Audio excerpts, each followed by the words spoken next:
ज्येष्ठ भारत श्रेष्ठ भारत, अंधकार से प्रकाश की ओर आओ चले वेदों की ओर।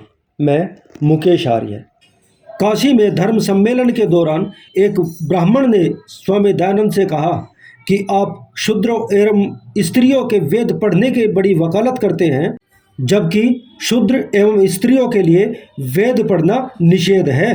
आप शूद्र एवं स्त्रियों को वेद क्यों पढ़ाना चाहते हैं? शूद्रों और स्त्रियों के वेद पढ़ने के प्रश्न पर स्वामी दयानंद बोले, देखो, परमेश्वर स्वयं कहता है कि हम ब्राह्मण, क्षत्रिय, वैश्य, शूद्र और अपने भृत्य स्त्रियां अति शूद्र के लिए भी वेदों का प्रकाश मैंने बराबर किया है। अर्थात तब मनुष्य वेदों को पढ़ पढ़ा और सुन सुनाकर विज्ञान को बढ़ा के अच्छी बातों का ग्रहण और बुरी बातों का त्याग करके दुखों से छूटकर आनंद को प्राप्त हो। कहिए, अब तुम्हारी बात माने वह परमेश्वर की, क्योंकि परमेश्वर कहते हैं कि वेद सबके लिए है। जिस तरह सूरज, जिस तरह चंद्रमा, जिस तरह पृथ्वी, जिस तरह आकाश, जिस तरह पूरी प्रकृति सबके लिए बराबर है, जिसमें जितना सामर्थ्य है वह उसके अनुसार उसको भोगता है। इसीलिए वेदों का भी अध्ययन, पठन और पाठन सबके लिए बराबर है, सबके लिए आवश्यक है। अब जिसमें जितनी क्षमता है, अपनी क्षमता के अनुसार वह उनको अपना ले और उनका अध्ययन, पठन एवं पाठन करे। मान्य है, इतने पर भी जो कोई इसको न मानेगा वह नास्तिक कहावेगा, क्योंकि वेदों का निंदक और न मानने वाला नास्तिक कहता है। क्या परमेश्वर शूद्रों का भला करना नहीं चाहता?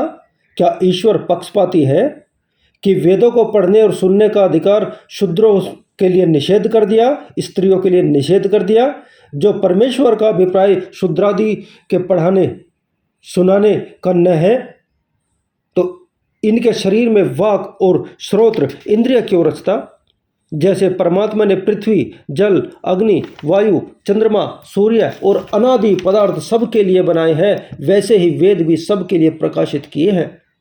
और जहाँ जहाँ निषेध किया है उसका यह अभिप्राय है कि जिसको पढ़ने पढ़ाने से कुछ भी ना आवे वह निर्बुद्धि और मूर्ख होने से शूद्र कहता है। वह चाहे ब्राह्मण के घर जन्मा हो, चाहे क्षत्रिय के घर में जन्मा हो, चाहे वैश्य के घर जन्मा हो, चाहे शूद्र के घर जन्मा हो, क्योंकि वर्ण योग्यता के आधार पर होते हैं। बौद्धिक विकास, शारीरिक विकास के आधार पर वर्णों का चयन होता है। जन्म से सब क्षुद्र होते हैं, जन्म के बाद में अपने कर्मों के आधार पर लोगों को वर्णों में बांटा जाता है। जो स्त्रियां पढ़ने का निषेध करते हैं वह तुम्हारी मूर्खता है, स्वार्थता और निर्बुद्धिता है। देखो, वेद में कन्याओं के पढ़ने के प्रमाण हैं।